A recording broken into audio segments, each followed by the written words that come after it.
Asociación Colombiana de Psiquiatría. Nos constituimos en el año 1961,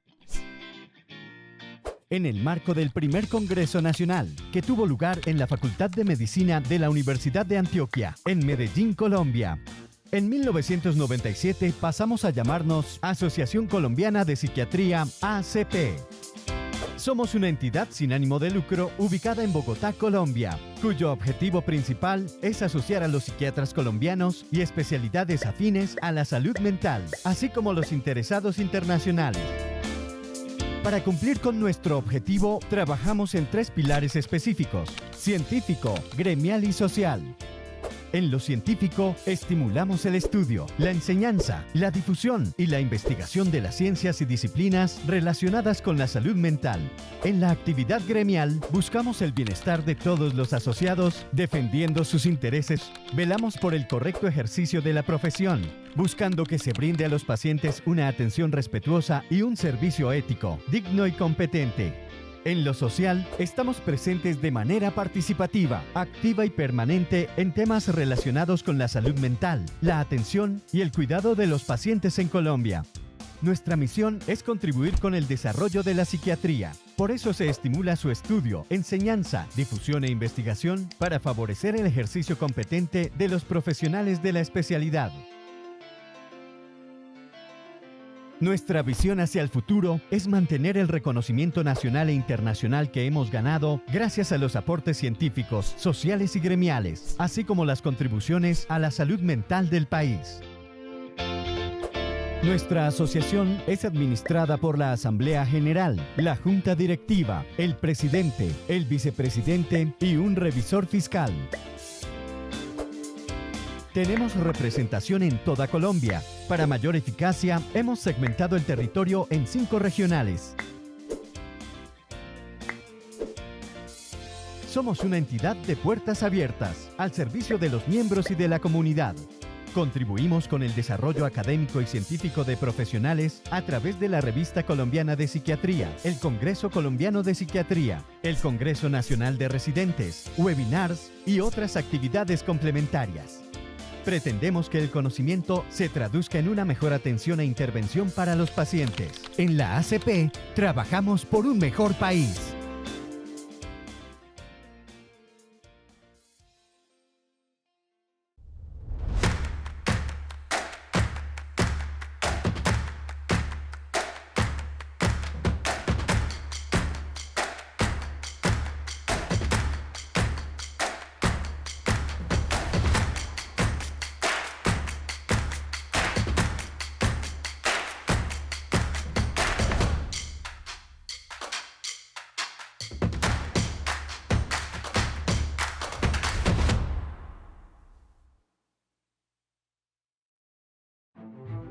En estos momentos sabemos que la salud es muy importante, así como una sana alimentación.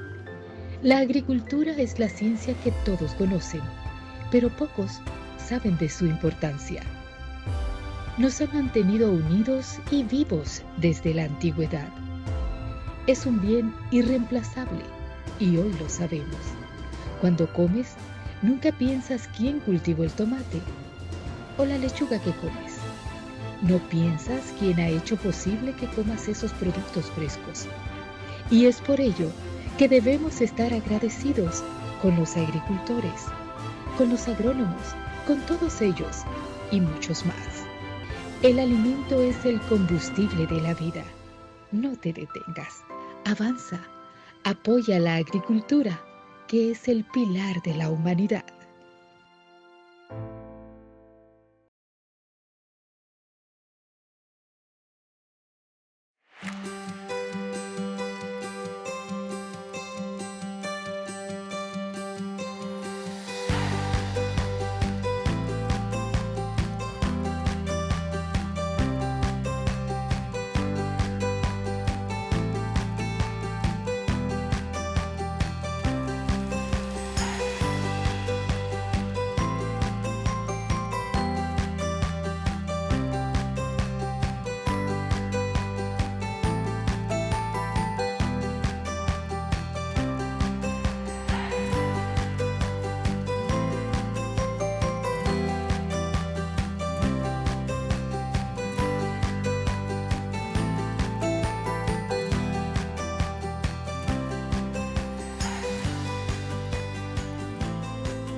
Buenas tardes con todos. Agradecemos por la presencia de todos ustedes, por la paciencia. Hemos tenido una gran acogida. En realidad tenemos muchos inscritos. No pensábamos que la sala iba a estar tan llena, pero estamos muy contentos por tener esta posibilidad de poder compartir este espacio con ustedes.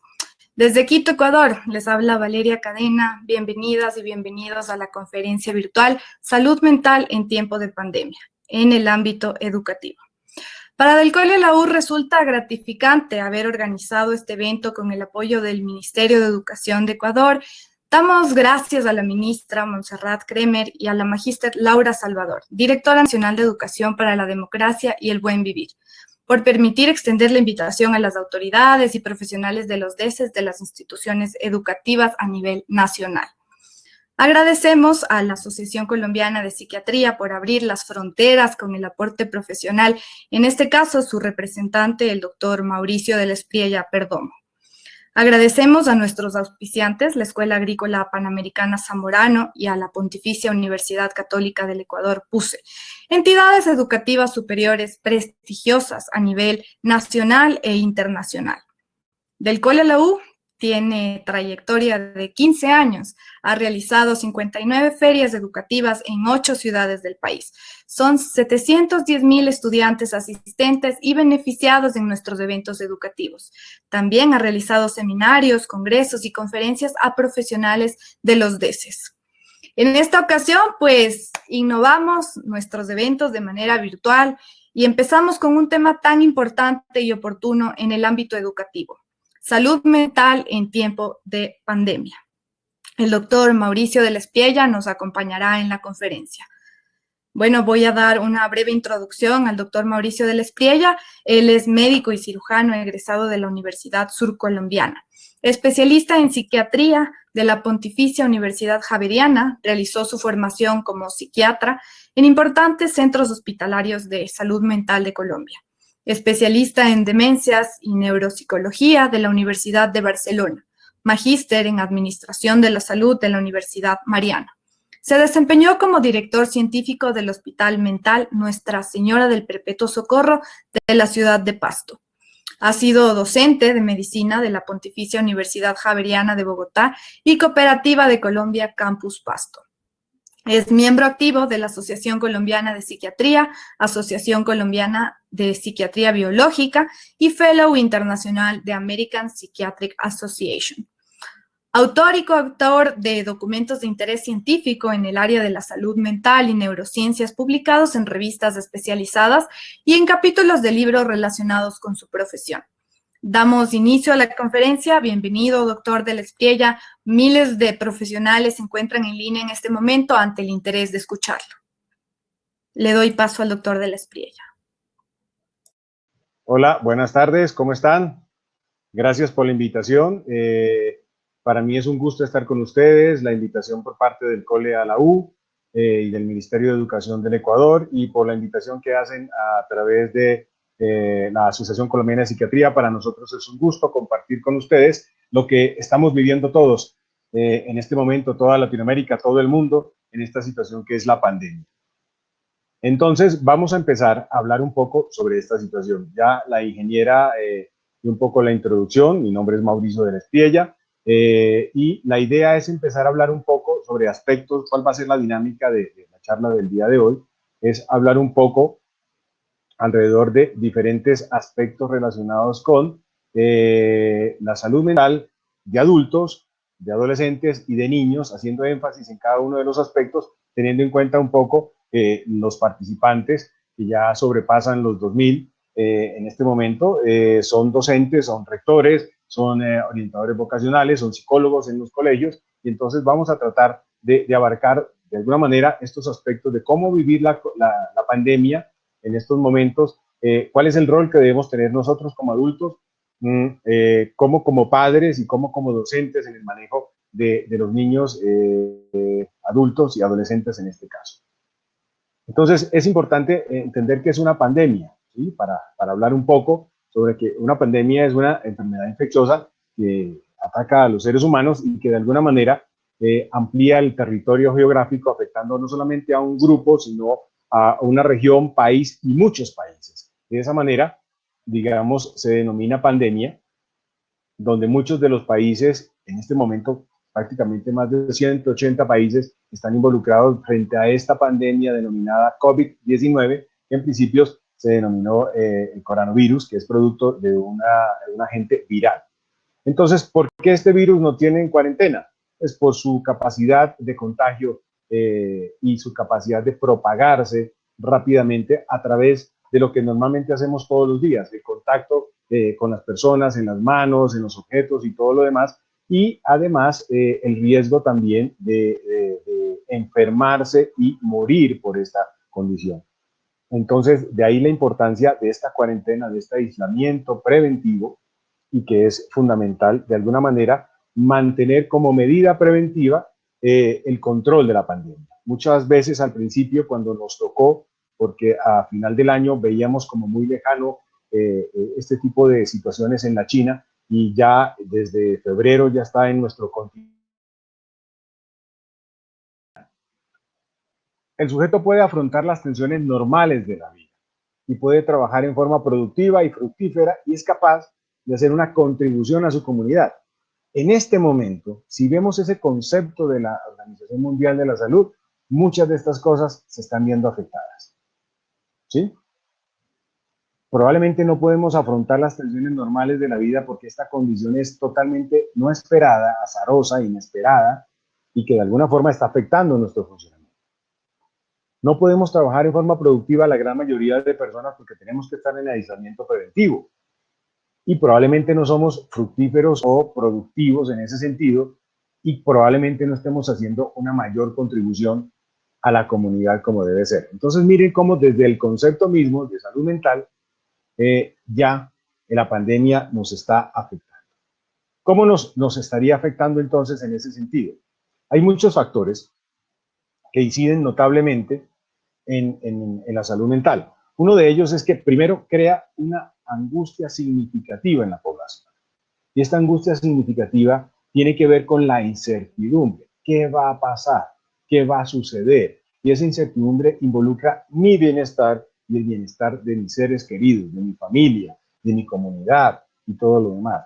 Entonces, como no sabemos cómo es la enfermedad, por qué llegó esta enfermedad, cuánto tiempo se va a quedar esta enfermedad, cuándo van a sacar la vacuna de esta enfermedad, va a ser una situación muy difícil y esta incertidumbre, sumado un poco a lo que veremos más adelante de la administración de las noticias, va a hacer que de alguna forma las personas empiecen a angustiarse demasiado. Y esta angustia va a generar que muchas veces las personas no puedan distinguir en forma adecuada entre una enfermedad gripal normal frente a un coronavirus. Y la posibilidad de morir también está allí presente. Si ustedes miran las noticias, dicen tantos contagiados hay en el país. Creo que en este momento en Ecuador, según las noticias, hay casi de 8.500 contagiados y alrededor de 1.096 muertos más o menos que se presentan en el país. Entonces, cada vez que uno escucha esas noticias, va viendo que de pronto, en cualquier momento, la enfermedad va a tocar la puerta y va a generar ese tipo de situaciones. Por supuesto, la decisión fue aislamiento y cuarentena, pero realmente no es un aislamiento total. La gente no está acatando las recomendaciones impartidas por los diferentes ministerios de salud. Lo vemos notablemente en las noticias cuando la gente sale a las calles, a veces sin medidas de bioseguridad, y esto hace que este proceso aumente mucho más. Y lo que se supone en una pandemia debe unificar y generar una confianza en las instituciones que son responsables de gestionar las respuestas ante la pandemia, pero resulta ser que nuestros países lamentablemente no estaban totalmente seguros de cómo enfrentar esta situación. En principio lo creíamos y cuando ya desborda la capacidad de control, pues vamos a tener este tipo de situaciones. Entonces, más allá de una confianza, se va a generar una desconfianza en las instituciones y empezamos a buscar respuestas en otro tipo de acceso de la información. Y ya específicamente, en los cambios que hay en la esfera mental, aquí es muy significativo entender que ante una situación que es inédita, que es primera vez la gran mayoría de nosotros, porque digamos que una gran pandemia fue en 1918. Las otras pandemias, creo que fue hace 8 años, la de H1N1, realmente no fue tan grande como tal. Y la otra pandemia es la del ébola, que realmente fue circunscrita en África. Y este ya es una pandemia que nos ha comprometido a todos y ante una situación no esperada, pues uno tiende a tener cambios normalmente en el funcionamiento. Y uno de ellos es el cambio en el patrón del sueño. El sueño se puede afectar y se puede afectar en relación a sentimientos o ideas de inseguridad y desesperanza o minusvalía. De esta no vamos a poder salir. ¿Quién sabe cuál de nuestros familiares va a morir? Mi papá, mi mamá, ¿qué es lo que va a pasar? Porque teniendo en cuenta factores de riesgo, en ese sentido los adultos mayores con patologías asociadas o lo que denominamos la comorbilidad, diabetes, hipertensión, enfermedades respiratorias, que con la llegada y la infección del coronavirus puede facilitar rápidamente las complicaciones y la muerte. Pero eso no quiere decir que, por ejemplo, en los niños y en los adolescentes no les dé. Les puede dar, por supuesto, pero quizás el nivel de mortalidad no es tan alto como sucede en el adulto mayor. Sin embargo, eso no es un pretexto para evadir la cuarentena o evadir las recomendaciones del lavado de mano que constantemente en nuestros países están repitiendo para que la gente adquiera el compromiso del autocuidado. Me cuido a mí mismo y cuido a los demás. Entonces, bajo esas ideas de desesperanza y minusvalía, pues ya empiezan a afectarse de alguna manera el estado de ánimo y sobre todo que en esta época muchos síntomas somáticos pueden revelarse, expresarse como una situación que guarda estrecha relación a lo que está viviendo su examen mental. Entonces, su esfera mental se ve afectada y como el conflicto psíquico está acá, muchas veces de nosotros de una manera inconsciente transporta, lleva, exporta el conflicto psíquico a la parte somática. Entonces son los dolores de cabeza constantemente, el dolor en la boca del estómago, el dolor en la espalda, la queja constante y permanente como expresión de lo que está sucediendo. Esto, por supuesto, va a aumentar la asistencia médica, pero ya sabemos que no podemos hacerlo porque muchas veces uno le dice, si te sientes mal, ve al centro de salud o ve al servicio de urgencias, y en este momento yo creo que no es una buena idea hacerlo ante el riesgo de contagio o ante saturar los servicios cuando realmente no son servicios de urgencias. Los elementos de ansiedad pueden estar presentes acá, y esto es fundamental expresado o manifestado con las crisis de pánico. Esa ansiedad desbordante que llega de un momento a otro donde el sujeto puede experimentar una sensación de muerte inminente, como que si en ese momento se fuera a morir. ¿Sí? Es una angustia que dura pocos minutos realmente y ahí se acompaña de una taquicardia exagerada, la dificultad para respirar, sudoración profusa, temblor, y esa situación dura cortos minutos, como les decía, y constantemente se viene repitiendo y es producto de lo que de alguna manera está pasando. La depresión es interesante poderla evaluar porque la gente considera que la depresión solamente es como la tristeza, pero realmente la expresión de la depresión en niños, adolescentes, es muy diferente a la del adulto y del adulto mayor. Generalmente, aunque puede presentarse, por supuesto, el ánimo triste en los niños y adolescentes, básicamente también uno puede encontrar más un ánimo irritable. ¿Sí?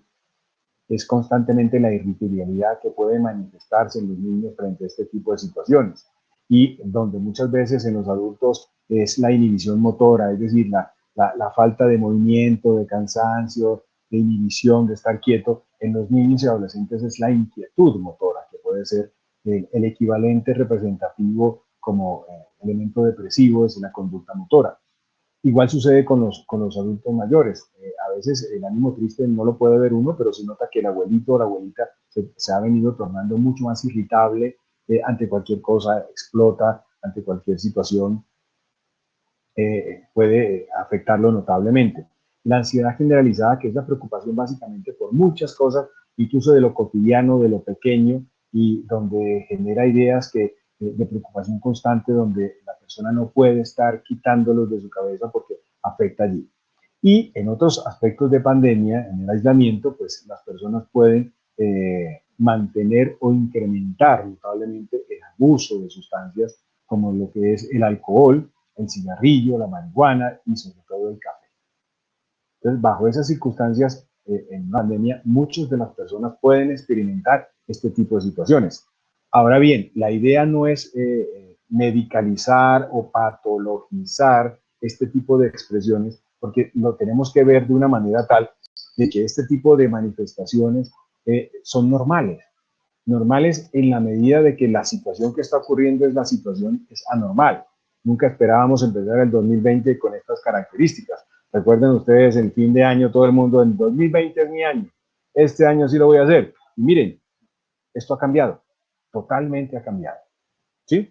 Entonces, no podemos confundir o pretender que una situación esperada se pueda convertir en una situación que debamos darle tratamiento cuando es lo que se debe presentar.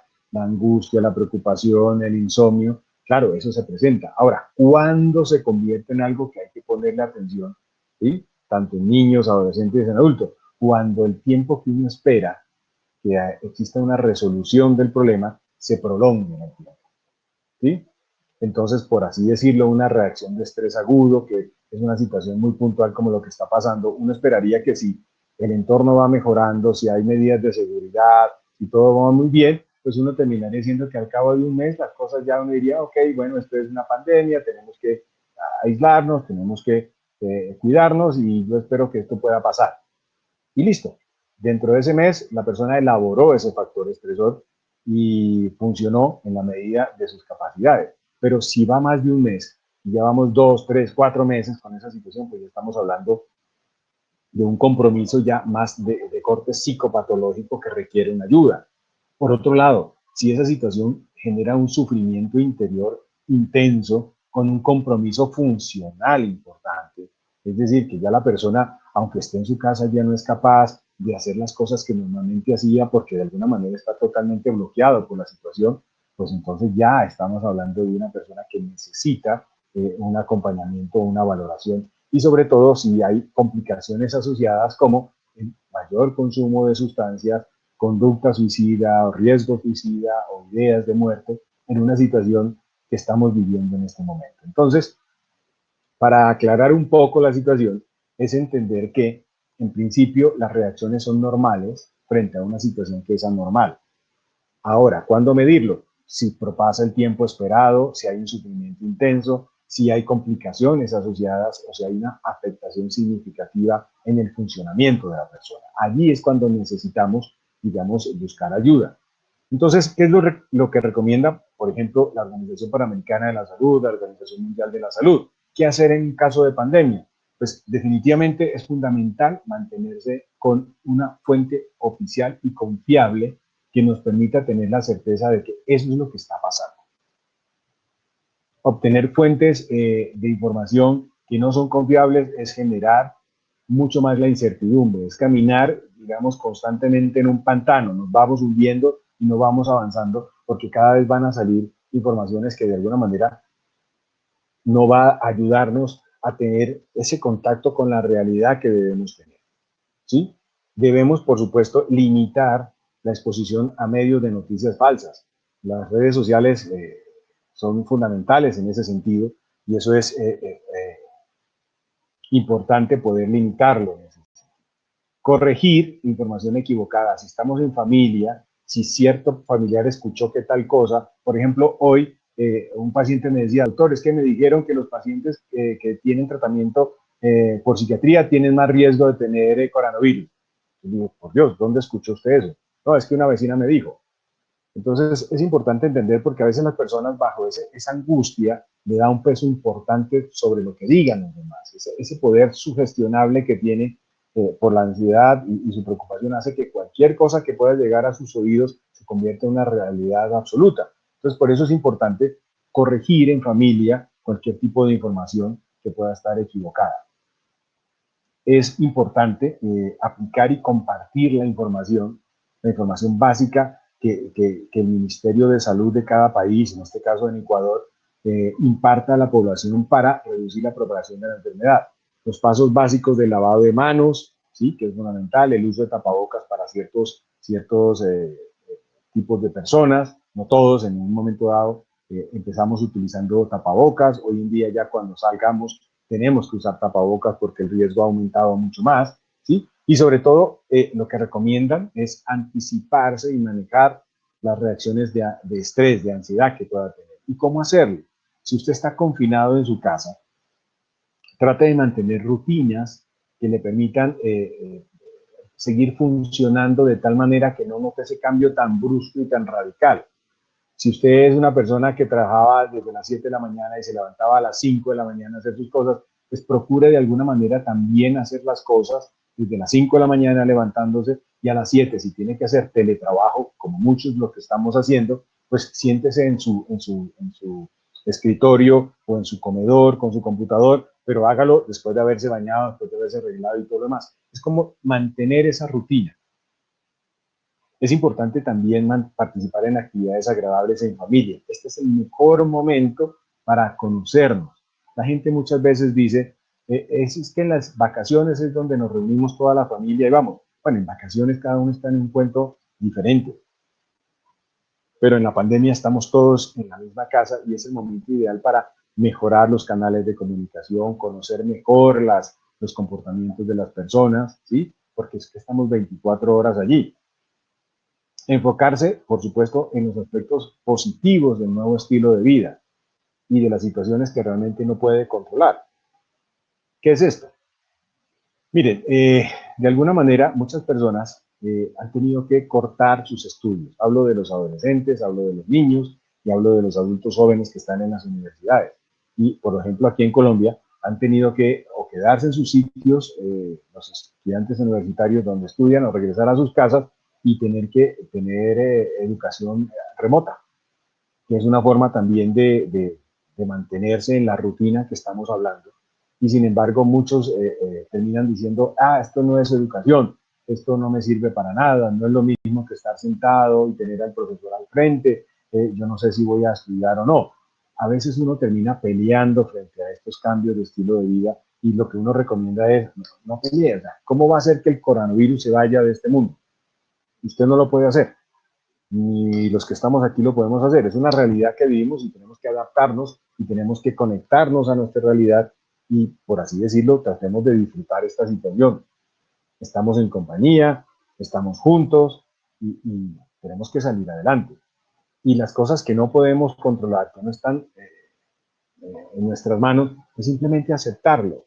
No estoy diciendo que sea un signo de rendición o que bajemos los brazos y digamos, no, ya no hay nada que hacer. No, podemos hacer muchas cosas, pero no peleemos con algo que no podemos afrontar o manejar de alguna manera.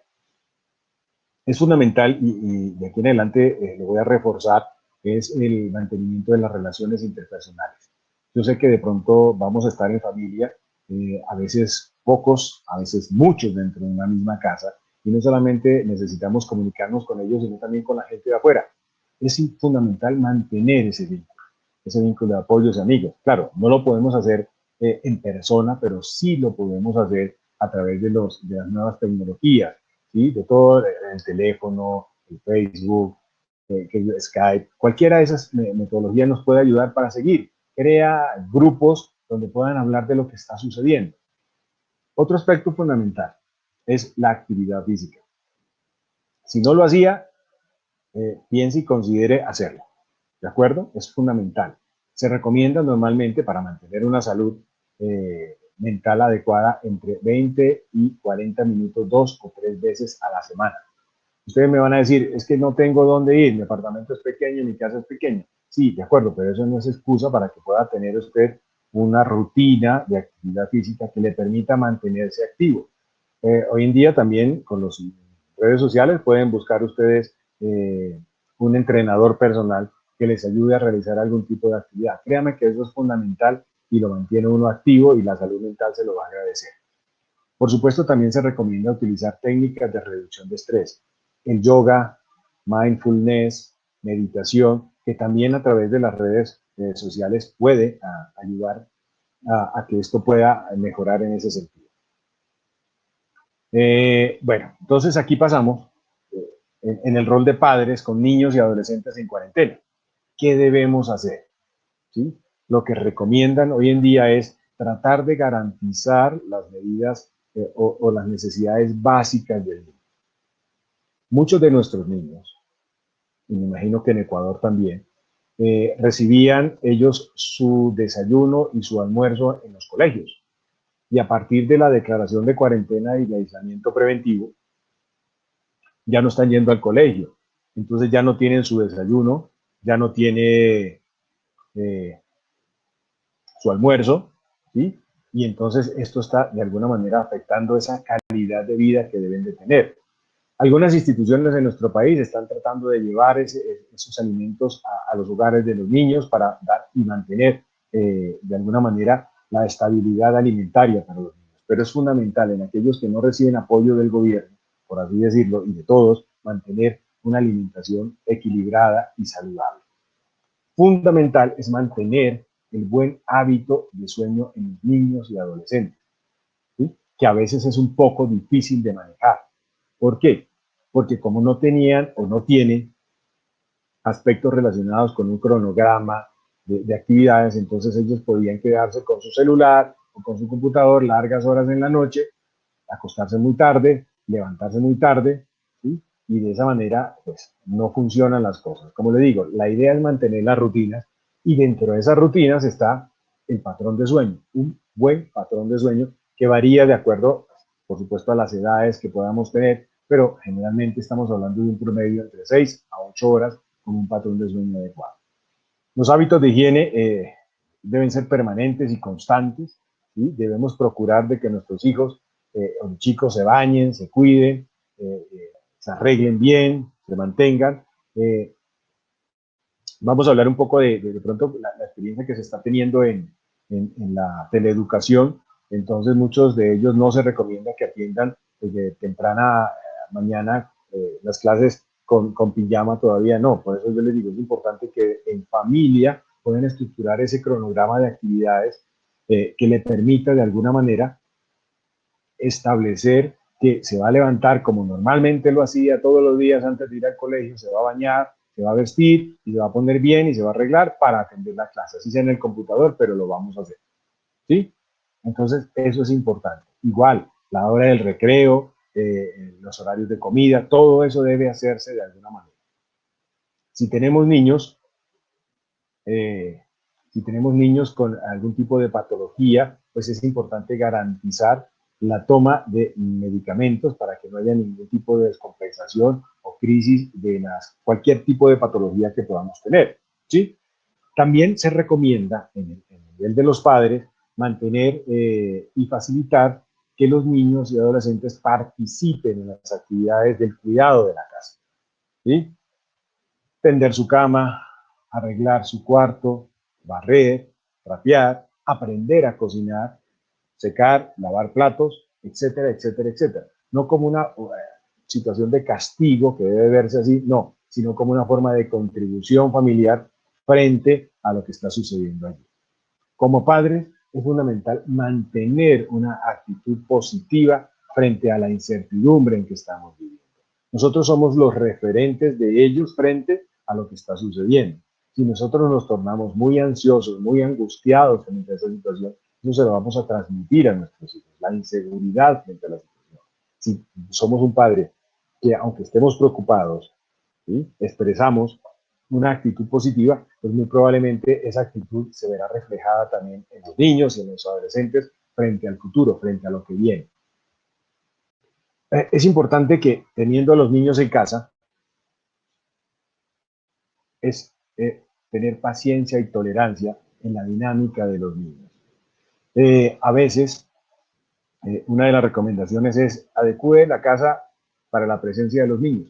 Si los niños no pueden salir y usted tiene una sala, un estar grande donde recibía la visita y en esta época pues no la vamos a tener, ¿qué sentido tiene tenerla allí ocupada con muebles? Acomode los muebles, abre el espacio para que estos niños puedan saltar, gritar, brincar, hacer lo que sea y que sea su casa el nuevo centro de juegos que pueda tener. Pero para ello, insisto, tiene que tener mucha paciencia como padre frente a esta situación.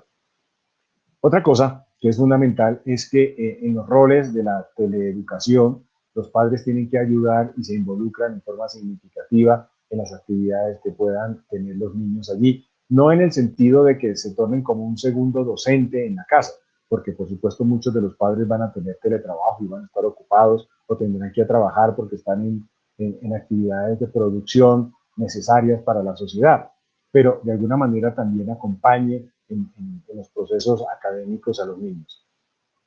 Como habíamos hablado en los adultos, también es importante involucrar a los niños en diferentes técnicas de relajación, meditación, yoga, que les permita de alguna manera estar mucho más tranquilos frente a esta situación. Es una angustia colectiva lo que estamos viviendo. Y por supuesto, como padres y como referentes que somos, debemos evitar el consumo o abuso de alcohol o tabaco en el interior de la familia. Este tipo de circunstancias está generando muchos problemas en términos de violencia intrafamiliar. Se ha incrementado notablemente en nuestro medio el tipo de violencia intrafamiliar por la convivencia que se está viviendo y sobre todo por este tipo de circunstancias que guarda relación con el consumo de sustancias. Entonces, ¿qué hacer? Pues desarrolle planes y mantenga la conexión social de los niños con sus amigos y demás familiares. Y debe utilizar ustedes diversos medios por los cuales podamos hacerlo, ¿sí? Como padres, debemos adaptarnos a las nuevas tecnologías, ¿sí?, en el aprendizaje a distancia, entre ellas la teleeducación, y tratar de alguna manera, si el colegio, la universidad, la primaria o la escuela permite de alguna manera la conexión virtual, pues también tener contacto con los profesores como para de alguna forma saber cómo van sus chicos en la nueva modalidad que entiendo que en la Sierra Ecuatoriana ya la están implementando y que a partir de mayo ya arranca en la costa ecuatoriana. Entonces es importante que los padres como tal tengan ese vínculo y contacto permanente con los profesores para evaluar un poco cómo ha sido el proceso de adaptación del niño en este tipo de teleeducación y también cómo ha sido la respuesta académica en ella. Y es fundamental que los padres puedan identificar cualquier tipo de cambio, como veremos más adelante, y que pueda generar cualquier tipo de compromiso significativo en la esfera mental, como trastornos del ánimo, depresión, que pueda experimentar, expresiones como las ideas de muerte, las ideas de suicidio, si esto se va a acabar, qué sentido tiene llegar hasta el final, mejor porque no nos morimos, papá, o cosas como esas, o que el niño empiece a tener cambios importantes en su apetito, que deje de comer, ¿sí?, o que tenga insomnio, o generalmente en los niños, más que la afectación del sueño, es dormir más de la cuenta, ¿sí?, que es la hipersomnia. Y sobre todo si ustedes notan cambios significativos en cuanto al ánimo y se tornan muy irritables, que con cualquier cosa ya están explotando, entonces uno debe decir, algo está sucediendo allí, ¿sí? El miedo a estar solo es una situación también significativa que puede afectar, y sobre todo las ideas de suicidio que pueda tener. Entonces, si eso está viéndolo usted como padre de familia, necesita ayuda, pues es fundamental que busque de alguna manera los centros de salud para que puedan de alguna manera buscar ayuda en ese sentido. Bueno, entonces, continuemos. Otro aspecto fundamental es el duelo en pandemia. Es una situación que desde el punto de vista preocupa a todos, pero que realmente, por ejemplo, en nuestros medios de comunicación nos llega a nosotros la información de lo que sucede en el Guayas, en la provincia del Guayas y específicamente en Guayaquil, donde aparece un sinnúmero de muertes, donde no se sabe si fue producto del coronavirus o fue producto de una no adecuada o oportuna atención. Y entonces, esa sensación de muerte que está allí va a generar de alguna manera también el incremento de la preocupación de todos, incluidos los niños, porque uno tiene que empezar, si estamos hablando de pacientes o familiares con COVID-19, pues empiezan uno a estructurar como un tipo de duelo anticipatorio, es decir, se fue, no lo podemos visitar, está en aislamiento preventivo en la clínica, en el hospital, y no sabemos, no tenemos capacidades de saber cuál es su evolución, qué será lo que va a pasar, y este tipo de situaciones va generando como la necesidad de conocer lo que está sucediendo, pero al mismo tiempo estructurando la posibilidad de que ya se va a morir mi familia. Y empieza uno a estructurar también como un duelo sin que haya ocurrido, pero empieza a darse así. En los niños, cuando sucede el duelo, hay que facilitar la expresión de emociones y debemos compartirlos con ellos. A veces uno piensa que el abuelito se fue porque se enfermó, pero no volvió. Y eso fue que el abuelito se murió. Entonces tenemos que ser fuertes para evitar que el niño o la niña sienta la tristeza infinita de que el abuelito se fue y no podemos de alguna manera volverlo a ver. Entonces por eso es importante poder permitir no solamente la expresión de cada uno de nosotros, ¿sí? Sino también la expresión del niño. Que si el niño tiene tristeza, pues permitir que lo pueda hacer. ¿Sí? Okay. Otro aspecto importante es tratar de reconocer las fases del duelo. El duelo tiene unas fases que son importantes y la primera fase de ella es la negación. Esto no puede estar pasando, esto es una situación, pero si mi familiar ayer yo lo vi, estaba bien, hoy está enfermo y se murió, es una situación difícil de entender para los niños y los adolescentes en ese sentido. Y después de esa fase de negación que puede durar semanas, incluso meses de lo que está pasando, se asocia también la rabia, en la negación de por qué se fue, tengo rabia porque no debía haberse ido otra persona, esas personas malas son las que tienen que morir, no mi familiar no debería haberse ido, ¿por qué esto sucede? Entonces empiezo a culpar, qué sé yo, y esto es otro factor interesante, es el estigma que se está generando en la enfermedad. Entonces fueron los chinos los que produjeron el virus, y entonces todas esas teorías de conspiración aparecen y termina uno tratando como de encontrar una respuesta a un responsable a la muerte de un ser querido. Esa es la rabia que debe manifestarse. Los duelos tienen que vivirse, los duelos no tienen que ocultarse. Y de esa negación y de esa rabia, pues está de la mano también la tristeza o la depresión, para que posteriormente, en lo que se supone son 3 a 6 meses, la elaboración del duelo pasa a un proceso que se llama la negociación y posteriormente la aceptación. En las negociaciones, bueno, estábamos en una pandemia, no nos cuidamos, todo el mundo salió, mi familiar se enfermó, no había camas de UCI, o fue complicado el manejo y se murió, no había nada que hacer.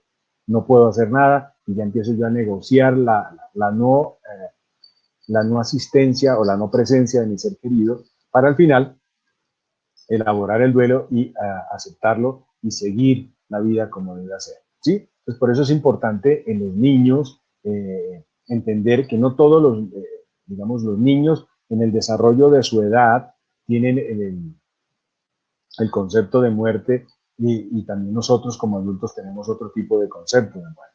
Entonces, por eso es importante reconocer estas fases del duelo para poder trabajarlo y entender a las personas en la fase de duelo. No todos tienen la misma forma de manifestar el duelo. Eso depende de muchas condiciones. Qué tan cercano era yo de la persona que murió, qué tanto me llevaba, qué tanto me estimaba o qué tanto yo lo estimaba, qué tantos proyectos yo tenía frente a esa situación, si es de un padre a un hijo, ¿sí? La expectativa de verlo en la universidad, de verlo profesional, se perdió porque se murió por una infección. O sea, muchas de esas cosas tienen que ver. Entonces, cada uno tiene una forma muy particular de vivir el duelo. A veces por el aislamiento debemos diferir los rituales, ¿sí? Que establecen las diferentes culturas para poder despedir a nuestros seres queridos. En nuestra región es normal, se murió, vamos a la sala de velación, vamos a estar allá, compartimos con los que fueron amigos del familiar, nos abrazamos, nos damos el pésame, luego lo acompañamos al cementerio o al centro de cremación y entonces lo despedimos. Digamos que esos son los rituales. Hoy en día no vemos ese tipo de situaciones porque no lo podemos hacer. Las personas mueren solas y lo que vemos en Europa, en Italia y en España, ustedes que de alguna manera tienen muchos amigos y familiares en Europa por la migración que tuvieron, pues pueden darse cuenta de lo que está sucediendo. Muchas personas mueren solas porque no hay forma ni siquiera de ayudarlos y se mueren y lo entierran y se acabó el asunto. Entonces, a veces hay que diferir ese tipo de situaciones que cuando pase todo esto, pues probablemente se recomienda hacer un ritual que permita a la familia, si es el caso, reiniciar el duelo para elaborarlo en forma adecuada. Entonces se podrán reunir, qué sé yo, 6 meses después de la muerte del abuelito o del papá, para reunirse en familia y expresar mejor las emociones y darle el adiós en un acto significativo y simbólico, por supuesto, para poder, como les digo yo, elaborar ese duelo. Entonces un niño no necesariamente requiere la asistencia de un psicólogo o de un psiquiatra en los primeros auxilios, frente a la pérdida de un ser querido, ¿sí? Esa estrategia psicosocial puede ser flexible y pueden ser los mismos familiares, los mismos vecinos en la medida que se pueda, o en el caso de los profesores o la comunidad educativa, también puede ser un soporte, un sostén para apoyar en ese proceso de duelo. Lo que decía el colegio, los docentes también, como agentes de trabajo de la elaboración del duelo, pueden ayudar notablemente si reconocen esas fases de duelo que pueda presentar. Debemos de alguna manera fortalecer y capacitar y motivar a los niños a que trabajen en su duelo. La idea no es alejarse del duelo, olvidar, porque es imposible olvidar a la persona, pero sí reconocer las cosas buenas que tuvo esa persona y el tiempo que compartió con uno. Por eso es importante en este espacio de cuarentena y de aislamiento preventivo, disfruten a sus seres queridos. Probablemente no exista otra pandemia más y no podamos estar todos juntos en este momento. Las actividades grupales pueden ayudar, sobre todo en juegos, ya toca virtuales, pueden ser de alguna manera una forma recreativa e instrumentos válidos para recuperar los duelos en los niños. Y en lo posible, porque no sabemos cuándo va a suceder, la idea es favorecer el retorno a las actividades de la vida normal que pueda tener el niño en ese sentido. El duelo es muy difícil para ellos. Entonces, lo que viene ahora, y entiendo, es un poco lo que está planteando en Ecuador, en todo el Ecuador, que es la educación remota o la educación virtual. Es igual que acá, no todos los establecimientos educativos están disponibles para trabajar de esa manera. Son muy pocos los colegios, son muy pocas las universidades que de alguna manera tienen esa fortaleza tecnológica que les permite hacer este tipo de educación remota. Pero en el caso de que se pueda hacer, es importante tratar de mantener en lo posible los horarios de clase establecidos. ¿Sí? Esos horarios de clase establecidos, si yo tengo un horario de jornada continua de 7 a 1 de la tarde y tales actividades en el colegio, en lo posible se debe de mantener, e igual en casa el chico debe tener en cuenta su horario de clase normal para poder dar respuesta a las exigencias que pueda estar allí.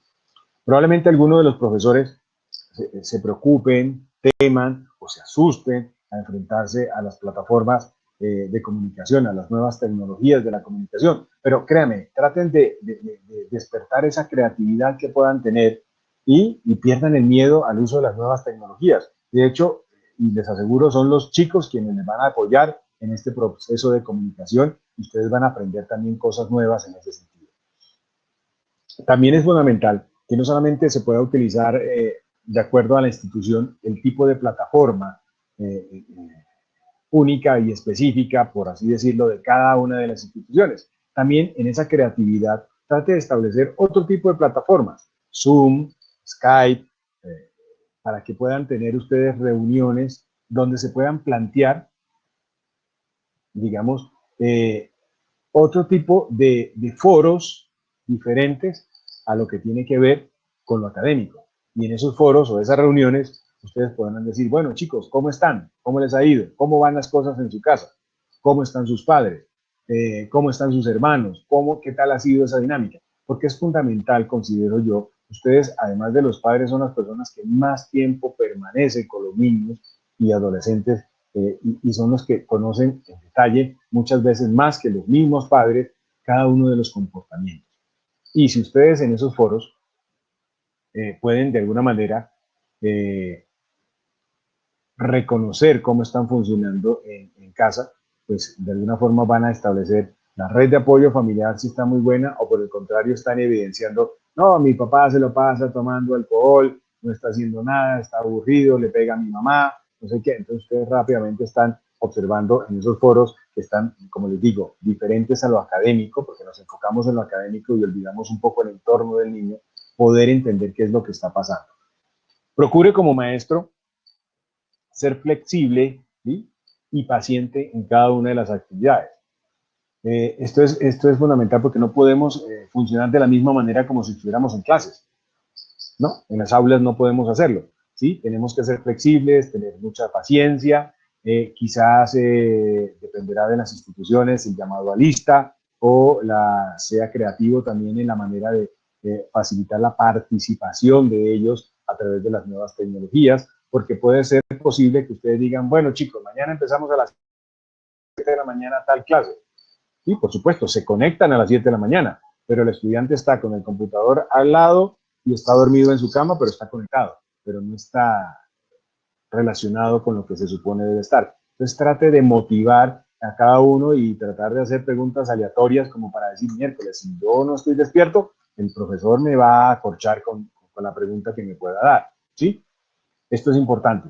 Y lo que yo les decía sobre esos foros para evaluar si hay violencia intrafamiliar, si hay violencia de pareja, si hay posibilidades de abuso sexual. Recuerden que muchas de nuestras familias son numerosas y dentro de los antecedentes de abuso sexual, los familiares directos son los que de alguna manera están en mayor medida involucrados en este tipo de situaciones. Entonces, si no son los padres que hablan con sus hijos respecto a eso, también es una responsabilidad de los docentes tratar de evaluar un poco esa situación.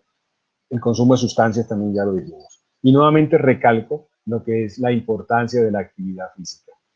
Aquí hay clases de educación física virtual. Para eso tiene la cámara del celular, para eso tiene la cámara del computador y todos empiezan a moverse en relación a lo que diga el profesor en las actividades académicas. Eso forma parte también de la educación, por así decirlo. Y como en un momento les decía, también es importante promover la comunicación familiar, ¿sí? Y el apoyo de los padres a través de las actividades. Normalmente acá, en la ciudad, hay un colegio que, así como lo llaman a uno para reunión de padres de familia, no, le llega a uno el correo electrónico diciéndole a tal hora, bajo este link, nos vamos a comunicar para hablar de su hijo respecto a su rendimiento académico. Y uno le dice, bueno, ¿sí? Y a esa hora se comunica, habla uno con la profesora, como lo estoy hablando con ustedes, y uno trata de aclarar algunas dudas. De hecho, le preguntan, ¿cómo ha estado su hijo en este modelo de educación? ¿Sí lo ha visto trabajar? Le digo, bueno, sí, lo he visto trabajar, está con el computador, no sé qué, está juicioso, no está juicioso. Es una forma de hacer seguimiento como docente a lo que está sucediendo en las actividades académicas. Entonces, yo pienso que el rol que debe tener el profesor, no solamente de impartir educación, de impartir información, sino también de reconocer en este momento, diferente al aula, lo que está sucediendo. Insisto, son ustedes los que conocen muy bien a los alumnos, son ustedes los que de alguna manera conocen cada una de las funciones o actividades, genios, respuestas, conductas de cada uno de los chicos, y que uno esperaría que en una situación de confinamiento como la que estamos, de alguna forma también se puedan seguir manteniendo. Pero si le hacemos seguimiento y evaluamos de que ya no es el mismo niño que brincaba y saltaba y era alegre, sino que la mamá le dice, profesora, lo que pasa es que desde que ya no está en el colegio está triste, ya no quiere salir, ya no le importa nada, uno lo llama y quiere quedarse en su habitación, ya no habla con sus amigos, lo veo triste, y está hablando y diciendo que a dónde va a parar este mundo con esta situación del coronavirus. Entonces, allí algo está sucediendo y es como el despertar rápidamente la alarma para que podamos, de alguna manera, buscar la ayuda necesaria en términos de salud mental. Luego, cuando regresemos a clases, ¿qué? A las clases normalmente que veníamos haciendo. Entonces, pues no va a ser lo mismo. La vida a partir de ahora quizás a muchos nos ha dado una enseñanza. A partir de las crisis deben surgir oportunidades, pero para poder cambiar tenemos que reconocer esas oportunidades y probablemente el regreso a clases como población vulnerable en este tipo de propagación del virus son los niños, los adolescentes y los universitarios. Entonces ya no va a ser lo mismo.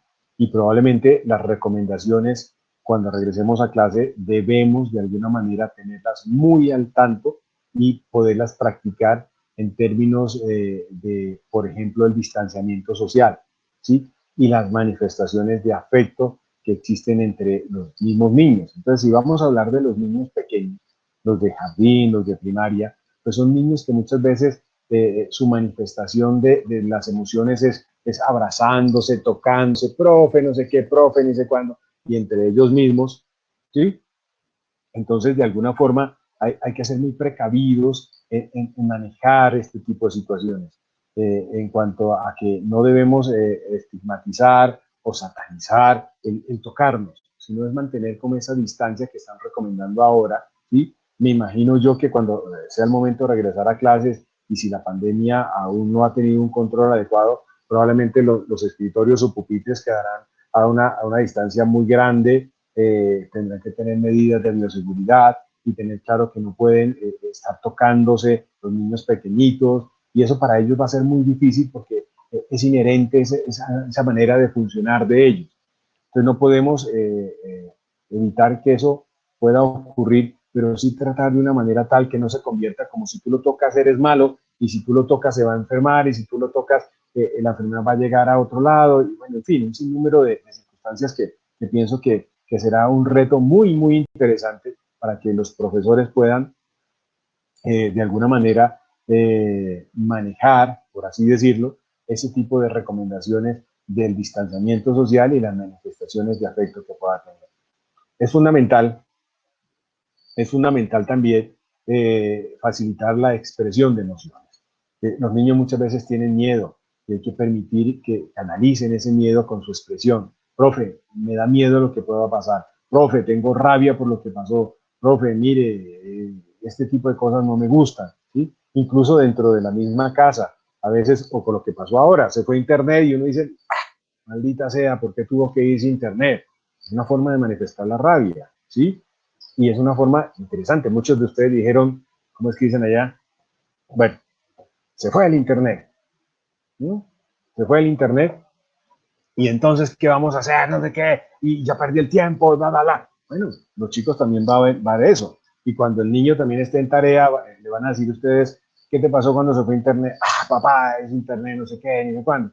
Es fundamental también, en el regreso a clases, permitir ese tipo de expresiones. Profe, lo extrañé mucho. Ay, qué bien, yo también te extrañé. ¿Sí? Es como validar constantemente todas esas expresiones de emociones que puedan tener ellos.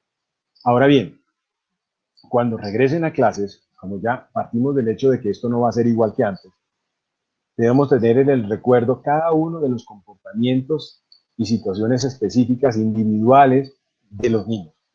Y si empezamos a notar cambios en el comportamiento que son significativos y que pueden afectar no solamente el rendimiento académico, sino también la interacción con sus demás compañeros, pues probablemente es una señal de alarma, ¿sí? Que nos pueda decir algo está sucediendo frente a la posibilidad de una atención, a una alteración en su salud mental. Entonces el niño que era atento, de repente ya no es atento, es totalmente disperso en la atención, y que antes era quieto y era juicioso, ahora es totalmente inquieto. No precisamente debemos pensar que tenga un déficit de atención y hiperactividad, porque antes no lo tenía, sino que fue después de la pandemia, probablemente esos cambios de comportamiento, de atención y de rendimiento académico podría guardar relación con una sintomatología depresiva, por así decirlo. Si antes era 20 en disciplina, ahora ya tiene 10 en disciplina. ¿Qué está pasando? ¿Qué fue lo que sucedió? ¿Sí?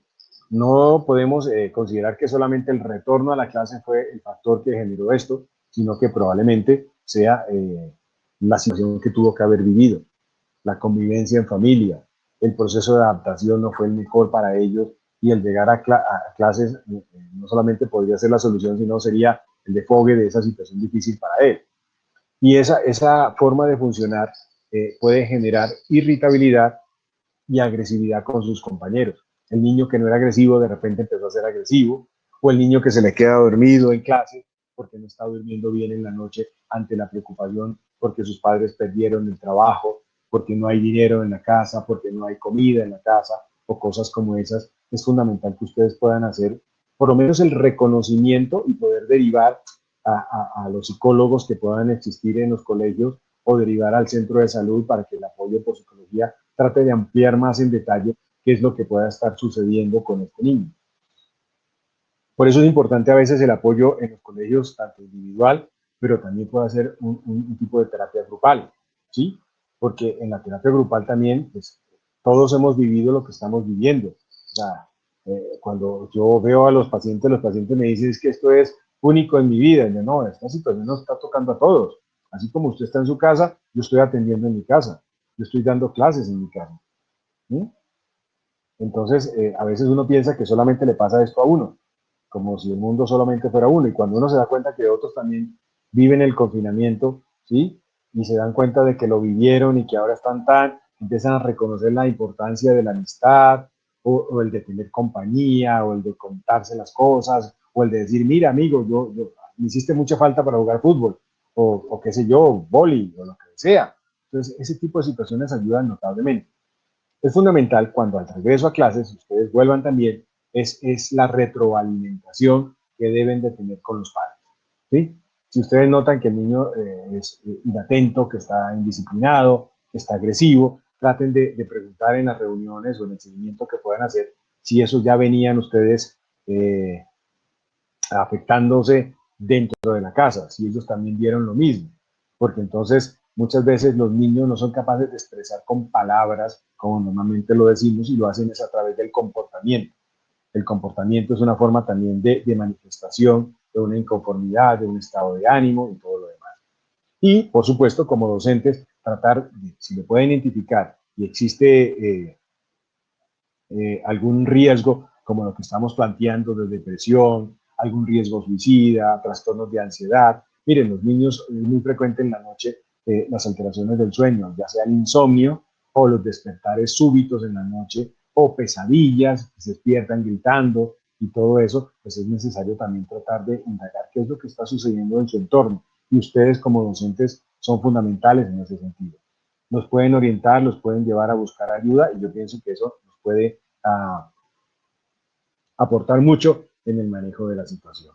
Bueno, yo creo que con esto he abarcado algunas cosas. Sé que se han generado muchas dudas, inquietudes, así como es nuevo para ustedes, para nosotros también, en salud mental, lo del confinamiento y lo de el aislamiento, probablemente no todos lo han tenido en esta vida. En nuestro medio, pues probablemente sean los internos, los recluidos en cárceles, los que de alguna manera han vivido ese tipo de situaciones, y los astronautas allá arriba también, pero ahora muchos de nosotros estamos en casa, que algunos podemos salir cuando nos toca cierto día para comprar nuestras cosas, para suplir nuestras necesidades, pero pues en definitiva la vida ya no es la misma, ha cambiado, y quiero que ustedes entiendan que de esta situación tiene que surgir, como les dije, oportunidades. Y las oportunidades están encaminadas a no volver a ser igual que antes. Lo que quiero es que podamos ser mejor que antes. Y para aprender a ser mejor que antes tenemos que,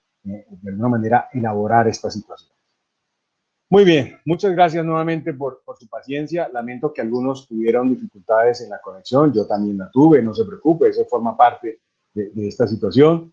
Para la Asociación Colombiana de Psiquiatría, es un gusto poder compartir con nuestros hermanos ecuatorianos. Espero que no sea la primera vez. Agradezco nuevamente del Cole a la U por la invitación y el apoyo que hemos tenido del Ministerio de Educación Nacional para que todos y cada uno de ustedes, porque esto yo creo que rebosó la capacidad de manejo. Entiendo, esto va a quedar grabado, muchos de ustedes van a tener acceso a la información. Aquí están mis datos, en mi página web, el correo electrónico, si desean escribir, mi página de Facebook. En fin, estoy a la disposición de ustedes y muchas gracias a todos y cada uno de ustedes por la atención.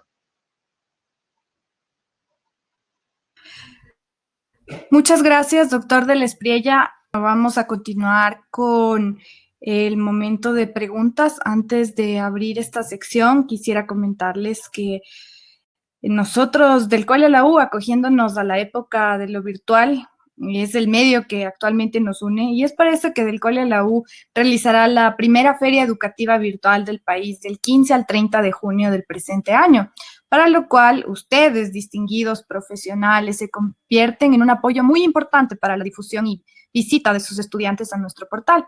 Oportunamente les haremos llegar la invitación y agradeceremos el apoyo que puedan brindar al proyecto que beneficiará a miles de estudiantes que están a punto de terminar el bachillerato, en donde encontrarán opciones académicas a nivel tanto nacional como internacional. Bueno, con este anuncio comenzamos, por favor, la sección de preguntas. Les agradezco que puedan comentar si tienen alguna duda en el chat. Por lo pronto, le voy a comentar al doctor del Espriella las preguntas que tenemos hasta el momento. Como comprenderán, son muchas las preguntas que surgen. Sin embargo, bueno, es impresionante la acogida que hemos tenido en esta temática. Es importante aclarar que estas diapositivas, tanto el video como las diapositivas, van a ser subidas a nuestro portal. Las van a poder visualizar en nuestro canal de YouTube, así como en nuestra página web. Les invitamos a seguirnos en nuestras redes sociales del Cole a la U. Doctor del Espriella, nos comenta un profesional que si usted considera que al momento de regresar a las clases se debe tomar como profesores con calma, primeramente un tiempo de motivación y no ingresar directamente a las clases, o cómo considera usted que debería ser este retorno. Bueno, es una interesante pregunta porque, digamos, no podemos entrar de lleno a las actividades, aunque exista cierta presión en cumplir los horarios académicos y todo lo demás. Recuerden que lo que estamos, con quien trabajamos, son personas también. Y como personas, desde el punto de vista de la salud mental, es fundamental hacer un proceso de reinicio en forma gradual, probablemente algunos días, en donde de alguna manera puedan ustedes compartir lo que han vivido. Como docentes, nos da alegría volverlos a encontrar, nos da alegría volver a funcionar como docentes, y que los niños también, o los adolescentes, o los estudiantes universitarios también puedan de alguna manera nuevamente adaptarse, porque pues tenemos que adaptarnos, a pesar de que tuviéramos una rutina muy cercana a la previa, pues volver nuevamente a la rutina nos pesa un poco. Entonces las exigencias académicas desde un principio no es que yo llego y, bueno chicos, ya tienen 3 libros para leer para mañana, como tuvieron todo el tiempo del mundo, ahorita vienen con todas las pilas. No, venían de una situación difícil, emocionalmente difícil, donde la incertidumbre, como planteé en el principio, es fundamental para ellos, encontrar ese, digamos, consuelo, si me permiten la expresión, del colegio, de la escuela, con sus figuras significativas como son los docentes. Yo pienso que es un proceso que debe ser transitorio. No estoy hablando de meses, no estoy hablando de semanas, probablemente unos días, pocos días, 3, 4 días, y ya arranquemos nuevamente en este proceso, porque es como cualquier tipo, si me permiten la comparación, deportivo. Si yo no estoy haciendo ningún deporte y de un momento a otro me ponen a correr 100 metros, pues probablemente yo no vaya a rendir de la mejor manera. Entonces tenemos que ir poco a poco y gradualmente incorporándose a este nuevo proceso adaptativo que es la educación.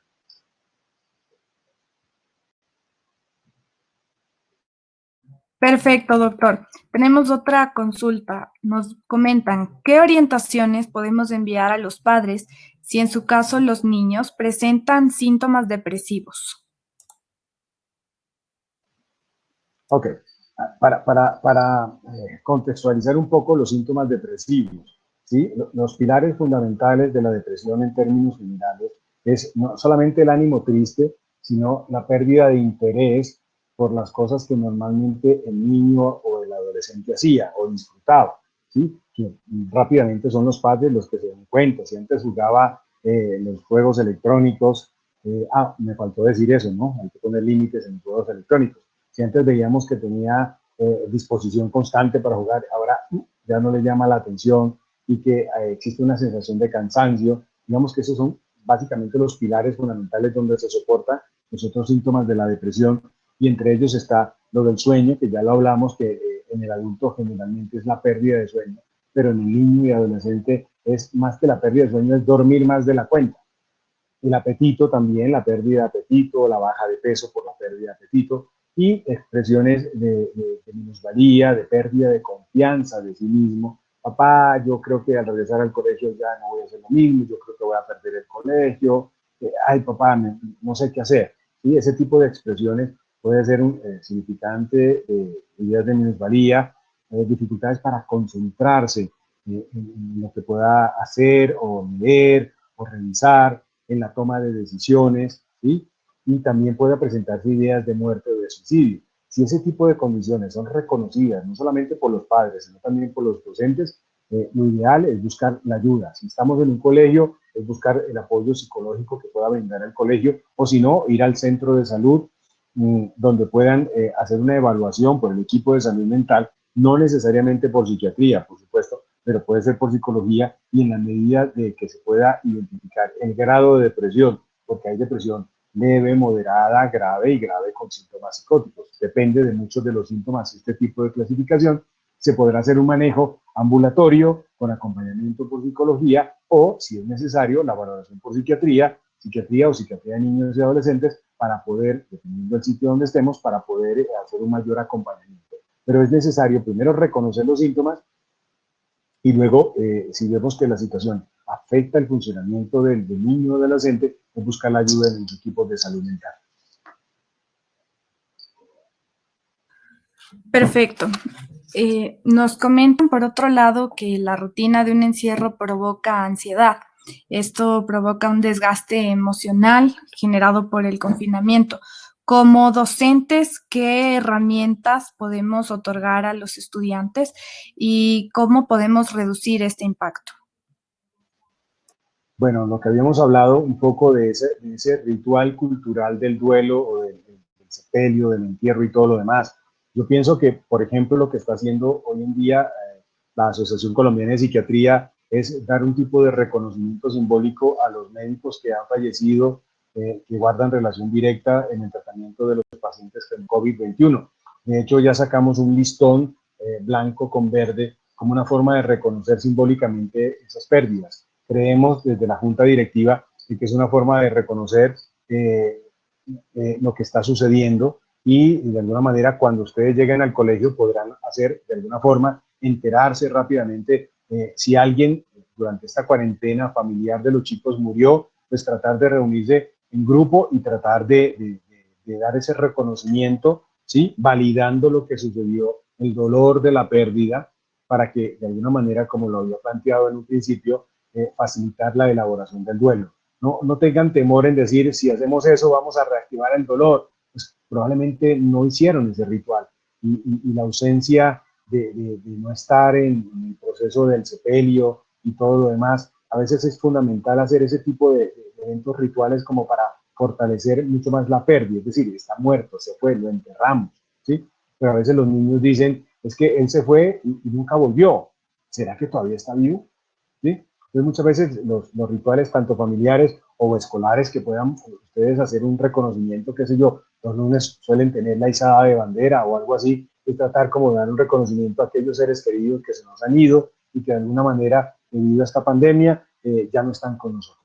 Entonces yo pienso que un reconocimiento y un ritual colectivo puede ayudar notablemente en el ámbito académico.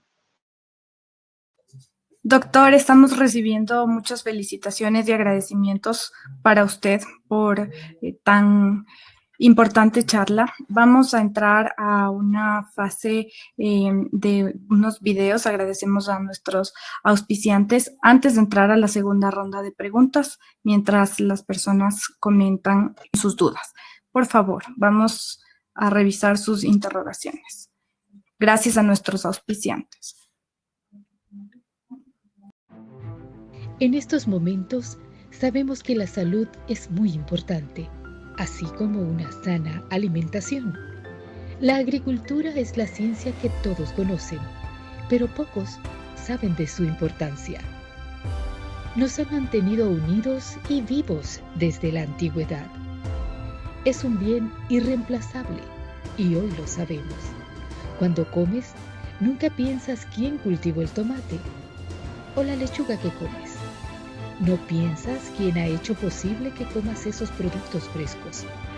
Y es por ello que debemos estar agradecidos con los agricultores, con los agrónomos, con todos ellos y muchos más. El alimento es el combustible de la vida. No te detengas, avanza, apoya la agricultura, que es el pilar de la humanidad. Nos consultan cómo invertir el tiempo como profesionales educativos en el aspecto psicológico, cómo se puede aprovechar este tiempo. ¿Por parte de los docentes? Por parte de los docentes y por parte del Departamento de Consejería Estudiantil. Bueno, yo pienso que esta es una oportunidad invaluable para que puedan reconocer un poco las dinámicas familiares y fortalecerlas de alguna manera en el sentido de que la comunicación tras el retorno posterior a clases puedan encontrar herramientas que puedan ayudar a fortalecer una adecuada red de apoyo familiar y por supuesto familiar y social, digámoslo de esa manera. Entonces yo pienso que más que prepararnos académicamente es tratar de escuchar desde la parte vocacional, como lo plantean ustedes, la experiencia de cada uno de los chicos y tratar de ver que esa experiencia pueda ser útil y aplicada en los demás para que las cosas puedan funcionar en la medida que volvamos a la normalidad.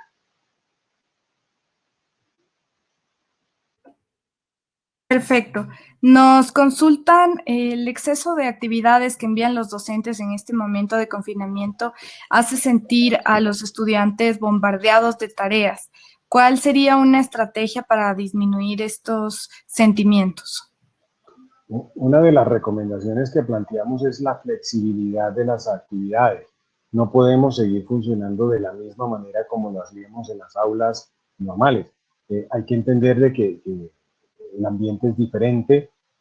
Por supuesto, con esto no quiero decir que no vayan a enviar deberes, pero sí, de alguna manera, en intensidad menor, que permita no solamente el encierro, digamos, del estudiante en su habitación solamente para brindar respuesta a las exigencias académicas, evitando de alguna manera el compartir con familia. Entiendan que este momento es un momento no de rendir al máximo académicamente, sino de entender esta situación para unificar familias, para cambiar proyectos de vida, para mejorar la violencia intrafamiliar que pueda existir. Es decir, este es un momento muy interesante en nuestras vidas que debemos sacarle todo el provecho del mundo. No hay que quejarnos de lo que está sucediendo porque no creo que sea lo adecuado, sino más bien construyamos hacia adelante lo que estamos tratando de hacer y yo pienso que ser flexible es interesante, no es inundar al estudiante con tareas, evitando que pueda tener otro tipo de actividades como lo habíamos planteado, juegos de mesa con la familia, actividades deportivas en familia, en la medida que puedan hacer dentro del confinamiento. Pero entonces en la justa medida hay que hacer. Perfecto, doctor. Ingresamos nuevamente a ver la última sección de videos mientras se seleccionan las preguntas de manera unificada.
Doctor, nos comentan a algunos docentes, muchos de ellos han perdido a algunos familiares y se sienten sensibles en este momento.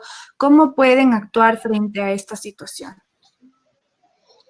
Bueno, recuerden esas fases del duelo, de la negación, de la rabia, de la tristeza, de la negociación. Los duelos, insisto, hay que vivirlos, no hay que alejarse de ellos, porque no vivirlos implica una prolongación del duelo. Y prolongar un duelo es a veces, frente a la salud mental, una dificultad. Yo recuerdo cuando era pequeño, la gente para expresar su duelo se vestía de negro y tenía que hacerlo en un tiempo determinado. Entonces uno veía en la calle y decía, esa persona que está de negro, o le gusta vestirse de negro o perdió un ser querido. Y eso de alguna manera también prolonga ese tipo de situaciones.